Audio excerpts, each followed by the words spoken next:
Hello, welcome in or welcome back to my channel. My name is Deb from DG Reads, and it is time to fight the aliens, to escape the readathon with my procrastination project.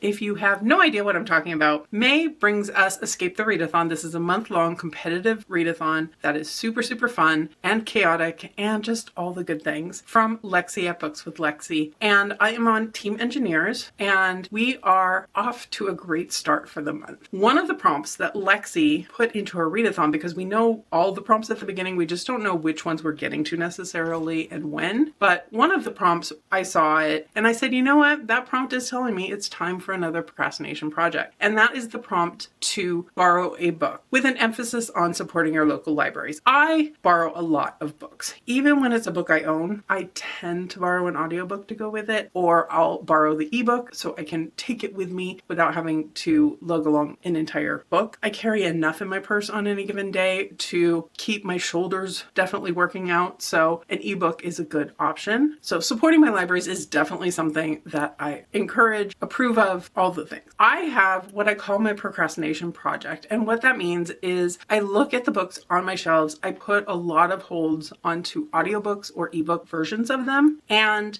they sit on Libby and wait for me. And in the olden days where we used to have that deliver later button, I used to use that deliver later button so often. And this procrastination project was somewhat to combat that. The idea being that I would wait for some holds to come in, and out of the top 3 that came in from Libby, my library system app, if you're not familiar, I would have to read one of them and I'd have to check it out. I would have to not press the deliver later button. Now, in the present day, they got rid of that deliver later button, and now we have the option to suspend or borrow. Those are the 2 things we can do with our holds on Libby. So I pretty much have all of my holds on suspend until I need them. So for the sake of this project and making sure that it lives on to encourage me to get to some of the books that otherwise probably wouldn't make it onto an immediate TBR, I just unsuspend about 20 of them at a time, and we still go with whatever the top few that have come in are. So without further ado, I unsuspended a whole bunch of them today to kick off Escape the Readathon month, and I know a whole bunch already came through. So I am a little bit scared, a little bit nervous, definitely excited to see what my options are going to be for what the first book of Escape the Readathon will be. Okay, so I've got my screen recording. It looks like I have 16 notices, which probably means 16 books have come through. Let's see what the top few are. I've got Finding Sophie by Imran Mahmood. I may be very much butchering that. I don't remember anything about this. It looks like kind of a typical, maybe neighborhood thriller mystery type of a story. I have Same Bed, Different Dreams by Ed Park. This is one that I just recently added to my Broad Reader Challenge, the bingo challenge that just came out from Sarah at Wicked Reading. So I know this would be a good one to get to, but it is a 19-hour audio. And with Escape the Readathon, and especially for my first book for Escape the Readathon, I think I want something a little,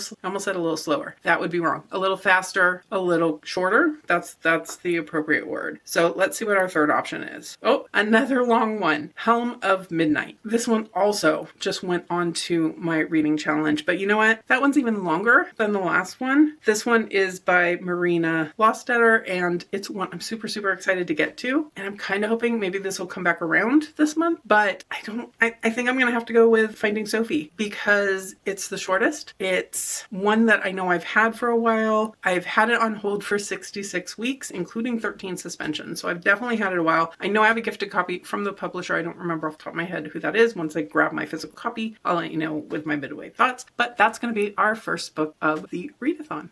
Hello and happy Escape the Readathon time. It is officially now well into the readathon, not really well into it. Lexie did start the readathon a little bit early just to kind of catch us unawares, get things going, get the excitement rolling, and the engineers are off and running. It also means that on my commute home, I was able to make good progress on my first book and keep reading it after I've been home, and I am ready to give you some midway thoughts. The book, of course, is Finding Sophie. This is a gifted copy I received from Bantam Books. It is a 2024 before release, so I am very, very overdue in getting to this one. So I'm glad this one came up. This is exactly the type of thing Procrastination Project is meant for. So I am excited to be reading it. In this one, we are following Sophie's parents, Harry and Zara. And Sophie disappeared. She's a teenager. I don't remember if it's specified exactly how old she is, but we are following them in 2 different timelines. In one of them, she's been missing for about 7 weeks, and they are doing everything possible to try to get answers, as one does. I mean, as you would want. This is obviously an ongoing case with the police. They are looking into it, but the parents decide that they also are going to do some poking around, including going to the neighbors and asking their own questions. And they have been going through door to door, talking to neighbors, trying to see if they happen to have seen something, to know something, whatever it may be. And they've managed to talk to everyone except for a man living at one particular house. He refuses to answer the door. He refuses to answer calls or written correspondence, anything like that, which seems a little bit shady. When a child in your neighborhood goes missing, don't you at least answer the door to say, I didn't see anything? So the parents are highly suspicious of this man. They're communicating this to the police, but the police are, of course, limited to what the law allows. Harry and Zara maybe are willing to cross some legal lines to look into him a little bit further, to report more back to the police about this man that they do not trust. In the other timeline in here, we are a year in the future. So at that point, it's a year after Sophie's disappearance, and there's a murder trial going on. And we don't know initially what exactly has happened. There are assumptions that can be made as to what has happened. We are still following the same POVs from the beginning of the book, being Harry and Zara. And there's a lot of escalating tension in the past timeline between the parents and this man and the police, and what lengths they're willing to go to try to get answers about their daughter's disappearance. And I think the author's doing a really good job of getting into the emotions of this all. We've got Harry, who believes his daughter is dead. We've got Zara, who says she believes that her daughter's still out there somewhere. They need to find her and bring her home. Harry thinks his wife knows that their daughter is dead, but isn't willing to admit it. So there's a lot of tensions in their marriage. There's a lot of tensions in the neighborhood, with the police, everything else. The parents are also discovering things about their daughter, and as the book goes on, they are making some assumptions about what she had been up to, what she might have done to get herself in trouble. We also, as a reader, are learning about things that have happened in the past, their parenting choices, and some of the messiness of just their family in general. And that is leaving me with a lot of questions as well. I feel like at this point, there's going to be reveals in the story that things we're being led to believe, or that parents are being led to believe, are going to prove false.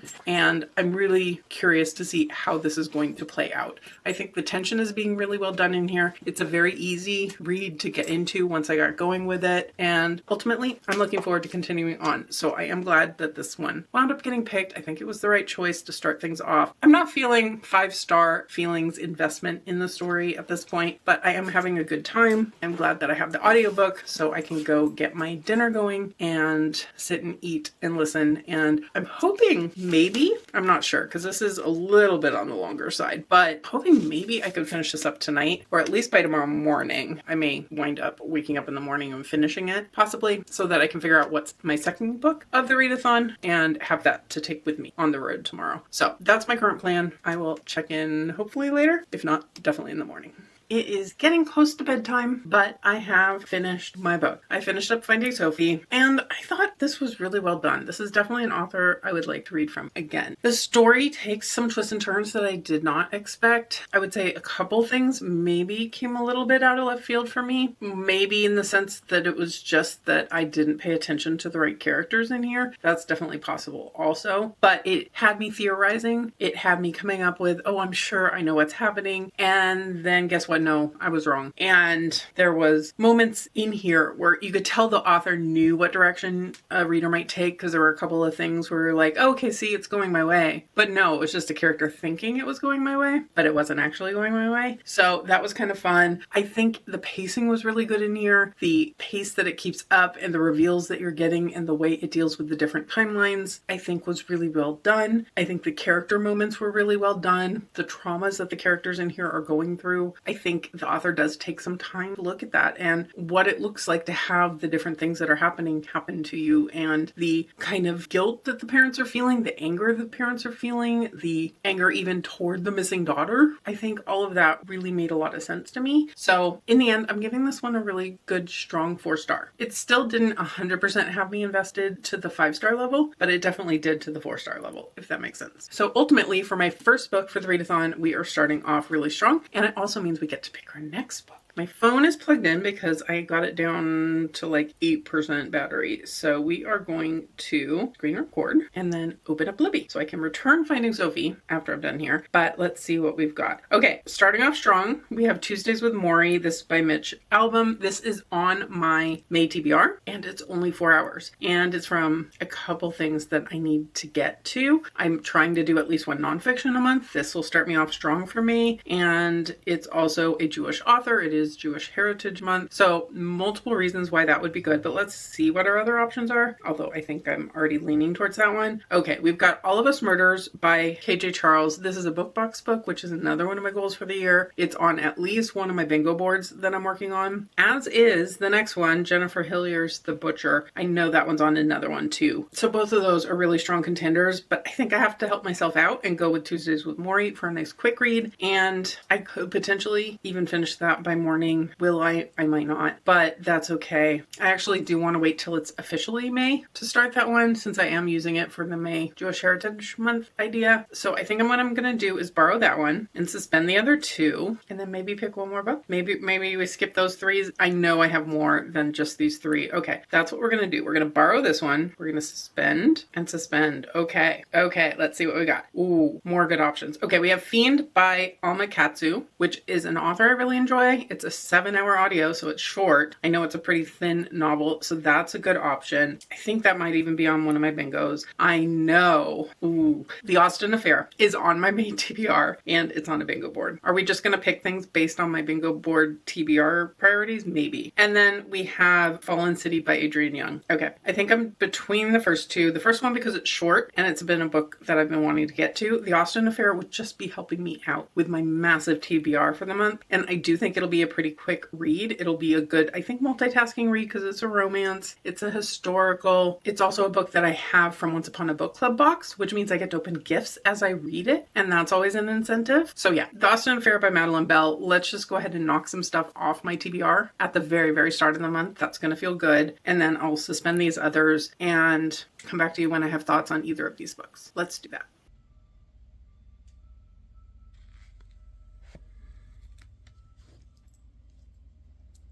Happy Friday. I just got home from work. I'm so happy it's the weekend. I have really no plans this weekend. I thought I had things going on this weekend, so I didn't plan anything else, and turns out I don't. So that means I can do a lot of reading, and I do have a few updates for you because I did read Tuesdays with Maury. I just flew through this today. I don't remember if I mentioned it or not. It's only a 4-hour audiobook, and it was really powerful and meaningful. I think it was a really interesting read, and it was one that kept me, I almost said entertained, that's the wrong word. It kept me hooked to keep reading in here. The premise of this one is this man, the author, Mitch Albom, was getting in touch with a former professor, Maury. And Maury had a terminal diagnosis of Lou Gehrig's. And with that, they began these discussions about death, about life leading up to death and the meaning of life and what one wants to be their lasting kind of impression on the world, what one wants on their tombstone. All these different things that are topics that you don't necessarily start thinking about until you're facing the end. And I think it was really interesting. They met on Tuesdays, hence the title. One thing I didn't know is that Maury, the professor, he actually knew that this was planned to be a book, or that the author was thinking about making this a book, and he was supporting that as well. The audiobook for this that I got from the library is the book itself, but also there's like some clips of Maury at the end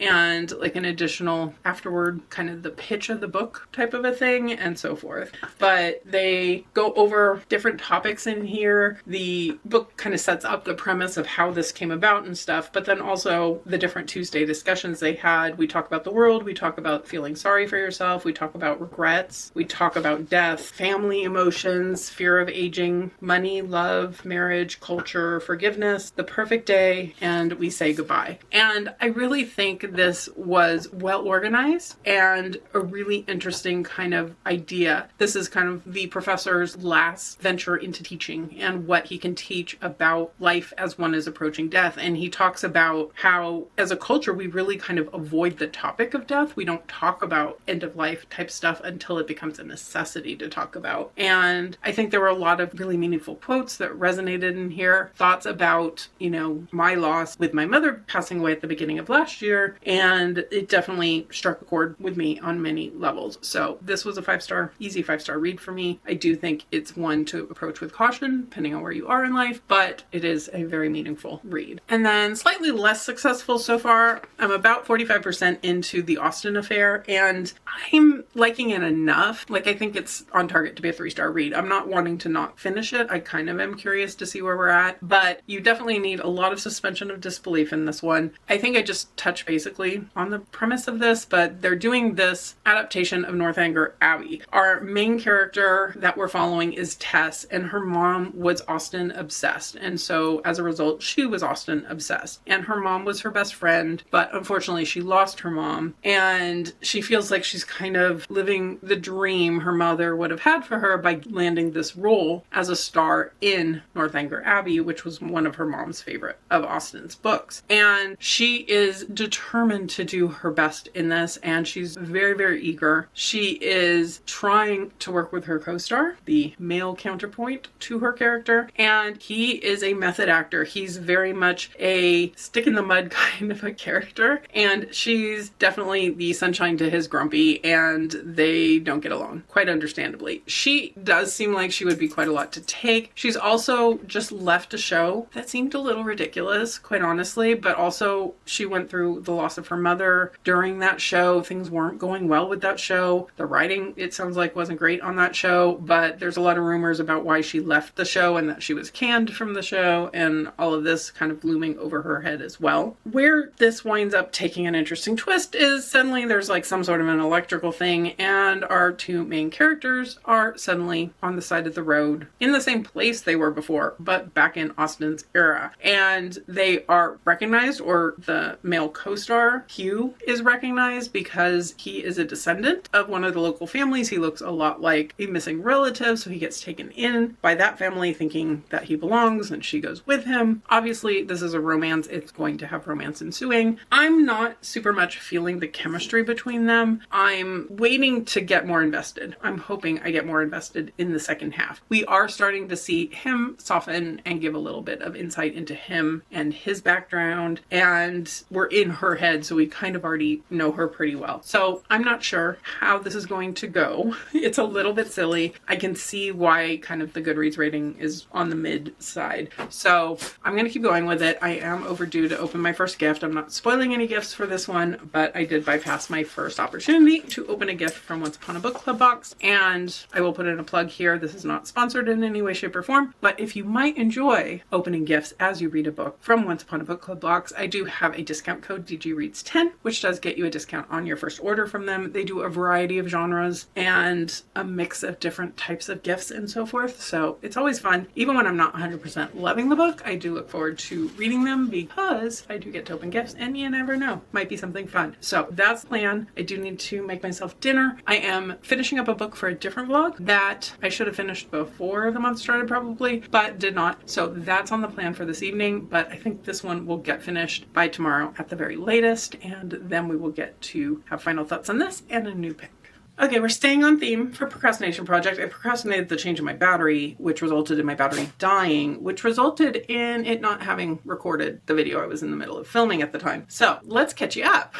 aka let's re-record. I have been working on a procrastination project, and that is these strips of hexagons that I've been working on for far too long. This is a project that I started, I think, in March or April, and I made all these hexagons. I was keeping up with the crochet along for these until we got to kind of the finishing step stage, and I for sure felt really, really behind. This project was supposed to be done a while ago, and I keep procrastinating it, so we are working on this while I audiobook, which is perfect for the procrastination project reading portion of my challenge, because usually my Libby holds wind up being audiobooks, so that works out well for me. I have finished up The Austen Affair, and this was an okay read for me. I didn't particularly like our main character. She made some moves that I did not enjoy, and the story itself relied a little bit too much on miscommunication on our two main characters being on different pages much of the time. I could relate on some levels with our main character's sense of grief and trying to be escaping that, but some of the moves she made and some of the things she pushed our main character, our male main character, toward were not well thought out, and that made maybe their relationship chemistry a little bit not my favorite. You have to suspend disbelief with the whole concept of this for sure. I did enjoy, though, the being in the past, the Jane Austen-ness of it, that part. The book box, the Once Upon a Book Club box, had some good things in it. I still have one more gift actually to open because that's upstairs and I'm procrastinating going upstairs and going to get it, but it had some nice practical things in it, and I always enjoy that when the boxes have things that I will actually be able to use quite well, so that made me happy. I think this winds up being a 3-star read. It was fine. It was okay. It was what it was. I'm glad that I finally got to it because it is one I've been really intrigued to read, and it was entertaining enough in the moment. Not one that's really going to stick with me super long, I don't think. But that's that, and now we get to pick our next book. Since I had been recording already, I have Libby open, but let's go ahead and screen record. Libby has been yelling at me that some of my books that are ready to borrow are waiting for me for too long, and that means I need to get to them or they're going to lapse. So I think I'm going to have to I'm going to have to resuspend everything I don't pick right now and then go through later and unsuspend a bunch again. So we've got The Perfect Stranger by Megan Miranda. I know this says it took less than a week for my hold to be ready. That is accurate, but it is a book that's been on hold for me before, and I've had it on my shelf for quite a while, so it still counts for the challenge. We've got The Perfect Marriage by Geneva Rose, another one that I recently put on hold because I realized it's on one of my bingo challenges that I haven't gotten to. And then lastly, we've got There's No Anti-Memetics Division, and that one I've definitely been waiting for too. I think any of these would be good. They're all 9 to 10 hour audiobooks, and I do know that Leandra at Leandra the TBR0 has some TBRathon sprints that just started that I'm going to jump into. My focus for this month is on thrillers for that, and I think The Perfect Stranger actually would work for one of those prompts for her challenge, because I'm doing the map of stories where there's 3 prompts every month, and this month thrillers, and that would actually work for I think 2 of the prompts, because one of the prompts I need is a standalone and the other one is title all in capital letters, and this would actually work for both. And I'm pretty sure The Perfect Marriage wouldn't, because that is a book with a sequel, possibly. I might be mixing that up actually, but either way, I think Perfect Stranger would be great. It's a book that's been on my shelf for ages, so I'm going to go ahead and borrow that. That's our next book to read, and I'll be back with midway thoughts, and in the meantime, I'm going to go through and resuspend a bunch of things so I don't let any of my holds lapse, and I will check in with you later on. I am having a lovely Saturday. I've been working on my crochet. I've been reading. I've had Kylie in my lap. I am embracing the fact that it's sunny outside, but not super, super hot. And I just put some hot links on the grill to cook for lunch. And in the meantime, I am now halfway into The Perfect Stranger by Megan Miranda. This one, we are following Leah, who has been through a major life change. My not so perfect dog is barking at the neighbor. In any case, we are following Leah in this one, and she has just blown up her career as a reporter. And at the outset, we don't entirely know what that involves, but we know it wasn't good. It also ended her relationship. It basically had her needing to do a life reset. She winds up running into an old roommate that she had, someone she had lived with for just like 4 months. And her experience living with this roommate was very much out of her norm. She has been raised by a mother who expected things from her. She has always had goals and things she's working towards. And this roommate that she had was very impetuous and just kind of living life on the spur of the moment. And this was something that Leah had never really experienced before that. Her roommate had left the country and she hasn't seen her roommate in 8 years. She runs into her again. The former roommate, basically says, hey, I'm gonna go to live live in Pennsylvania. And Leah says, you know what? I need a change of pace. I'm also going to move to Pennsylvania. I'm going to become a teacher and we're going to live together again. And things seem to be going pretty decently. She hasn't been there for very long. And then there was an incident that left a woman in a coma in the hospital. And also her roommate is missing. And the person they suspect of the first thing is someone who's been harassing her since she arrived in Pennsylvania. And she winds up in the middle of that. And then now this roommate is missing. There's no indication it's connected, but maybe it is. Who knows? And as investigations are continuing, we begin to realize she didn't know her roommate all that well. She didn't know where her roommate was working. There's a lot of different factors that she's really just in the dark about. So I feel like so far the first half of this has been a lot of setup. I have a little bit of a romance brewing between Leah and someone that's just kind of happening through the course of events. Not necessarily something I'm feeling invested in. Not sure if I'm meant to though, because there hasn't been a lot to it so far. And just in general, it's pretty slice of life-ish, aside from the fact that obviously there's things that are happening to women. There's missing people. There's dangerous potential situations. And I do definitely have questions. I have an interest in finding out what's going on in here. It's a very easy read. It's a very quick read. I got through the first half in 2-hour-long sprints, I think, from Leandra, and that included me doing a couple other things while I was at it. So I think I will finish this up really quickly this afternoon, and then definitely by tonight have some final thoughts for you and the chance to pick another book. So that's where we're at. I am going to go check on my lunch and then get back to reading.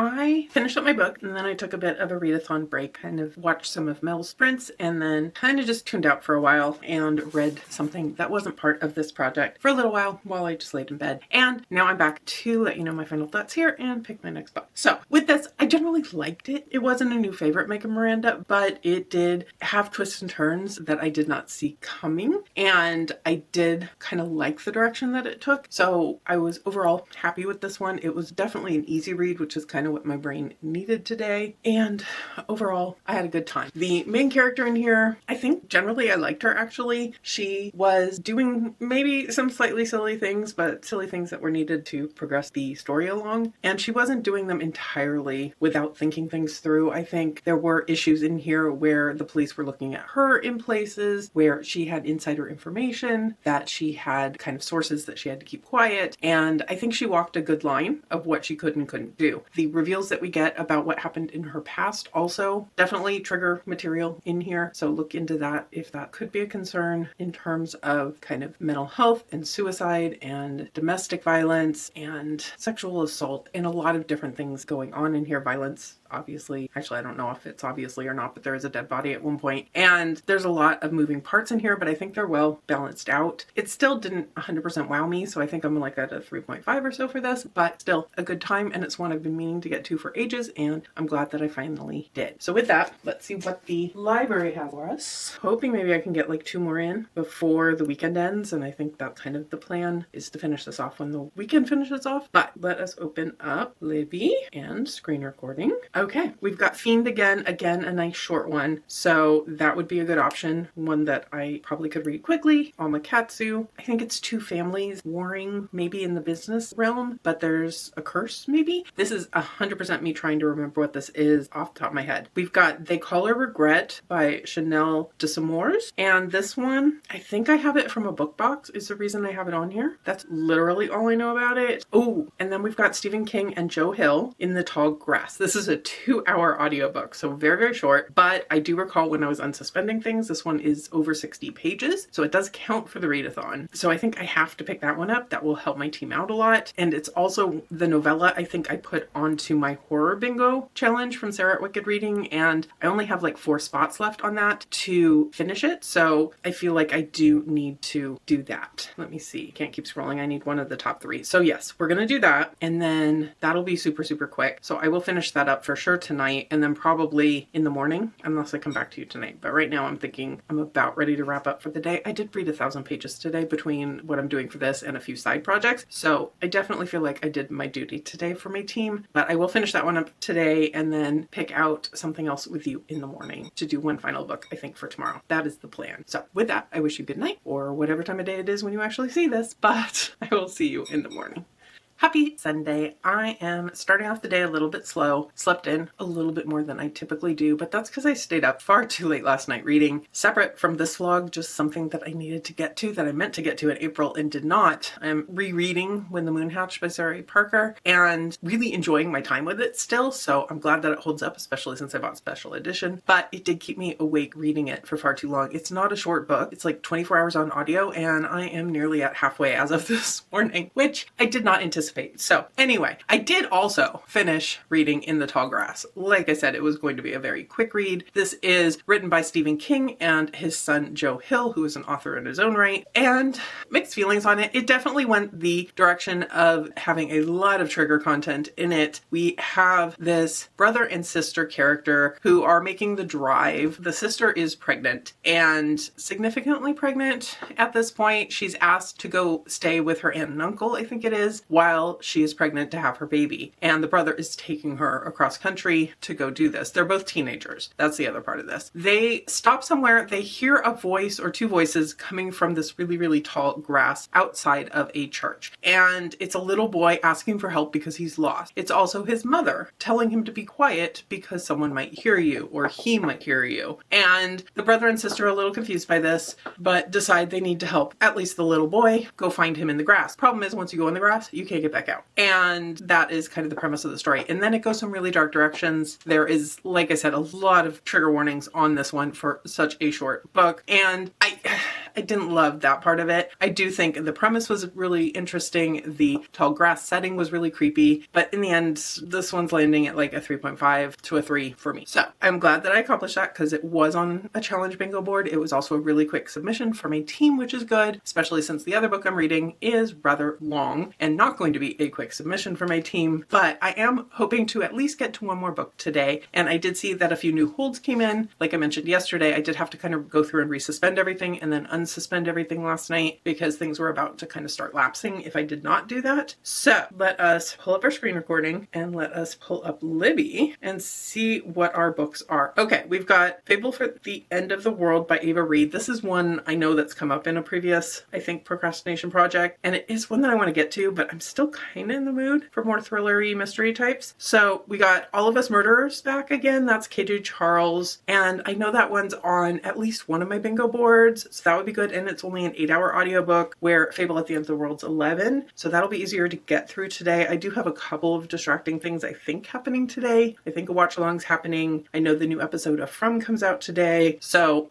yeah, that's a factor. And then our third option is going to be Nowhere by Allison Gunn, which originally was on one of my bingo boards, but I wound up doing something else in place of it, I'm pretty sure. But it's also 11 hours, so I think it is the time to go for All of Us Murderers. I think that is the smart move, and also one I've been wanting to get to. It's a book I have, I believe, from Harvard, if I'm not mistaken. I need to find my copy, obviously, but that is going to be the plan, I think, for what is likely to be our final book for this particular vlog. And then I will continue on from there. And yeah, so that's the plan. I'm going to suspend these other ones and go ahead and start reading. Today has definitely been a slower day in general, a slower reading day, a slower getting up and doing things day. I've been distracted by Discord, by Kylie, by sprints, lots of different things, but that's okay. My book is also a little bit on the slower side, and I should know that going into it. It is described as a gothic setting, which usually does mean a slower plot to some extent. But I am halfway in now, or just about halfway in now. I'm 158 pages out of, this one was 330, something around those lines. So I am making good progress. We are following Zeb in this, and he has been summoned to a wealthy relative's remote Gothic manor. And once he gets there, finds out there's a lot of people there he really just doesn't want to see. His estranged brother, a cousin, an ex-lover of his, and this is a very uncomfortable situation. And then on top of that, we have the master of the house announcing that he's going to leave the estate and the wealth and everything to whoever marries his young ward. And Zeb has no interest in this. For one thing, he questions the whole premise of marrying off this young girl. Why don't you just leave the money to her and let her live her life? Yes, this is historical and his views are maybe a little progressive, but you know, he's making a lot of sense there, but the man in charge says no. And we also have the fact that Zeb's ex-lover is a man, which implies maybe he's not interested in women, and that could be part of it as well. The other men in the house, the family members, definitely are vying for this wealth and competing for this wealth. And Zeb, on the other hand, says, I'm leaving. but then he's told he can't leave. There's also hints of a little bit of supernatural happening here, ghosts or whatever may be going on, and I kind of wish that was being a little bit more emphasized in here, honestly, but I think maybe in the second half it's going to pick up a little bit more. That's my hope anyway. I am enjoying this one. I'm not falling in love with it, which, knowing it's historical, probably shouldn't be a super huge surprise to me, but I am interested to keep going with it. I am going to read for a little while longer, so I need to get myself some lunch. I need to keep reading a little bit. It goes pretty quickly. I mean, it is 300 some odd pages, but the print is rather large and the spacing is rather large, so it's not that long of a read. So I am planning to finish this up for sure tonight, and I will be back with some final thoughts for you. Okay, we did it. We finished up All of Us Murderers, and honestly, this wasn't exactly what I expected coming into it. It was much more messy family drama than, to me, it felt mystery and gothic and spooky at all. I think I just went into it with the wrong expectations, and that wound up not working out the best for me. The relationship in here, the romance that develops, is second chance romance, and that's just never my favorite thing. You don't necessarily get to see the relationship build into a relationship, and I want more slow burn. I want more banter and those types of things that just this wasn't set up to deliver. I do think the atmosphere was well done. The gothic setting definitely had some things going for it that I enjoyed. So in the end, I have some mixed feelings on this one. It's landing at a 3-star for me, but I am glad that I got to it. It's one that really I was very interested in, and I think that's partially the problem. Me going through it and me thinking that I had different expectations for it, and that was what was making me really, really want to read it. But overall, it was definitely worth picking up, I think, and it was entertaining enough for me to get through it in the space of a day, which really is what I want in Escape the Readathon in general. So with this one, I am going to wrap us up here. I did get to a nice blend of books. I had these, plus of course the novella from Stephen King and Joe Hill. So overall, this was definitely a success, especially since this basically was over the space of a weekend. Let me know in the comments below. Have you read any of these books? Do you have any thoughts to share? What's a book you've been procrastinating, or maybe one that you are ready to commit to that you've been putting off for too long? Let me know all of the things. And if you're participating in Escape the Readathon, how's it been going for you so far? So far, it's off to a good start for me. I will, of course, have the readathon link down below. It's still pretty early in the month as of when I'm recording this, and you can definitely jump into the readathon anytime during the month. There's people still joining, and it's really fun. If you made it this far and you don't have anything to comment but would like to let me know you were here, how about leaving me an emoji for grass? I think there's one of those, or a green emoji in general for In the Tall Grass, which is the book that I don't have physically to hold up for you. And if you could hit that like button below, I would surely appreciate it. And subscribe if you're interested in more of my procrastination projects, more of my readathon progress, and more of my bookish content in general. But for now, I'll leave you here and see you real soon in a new video.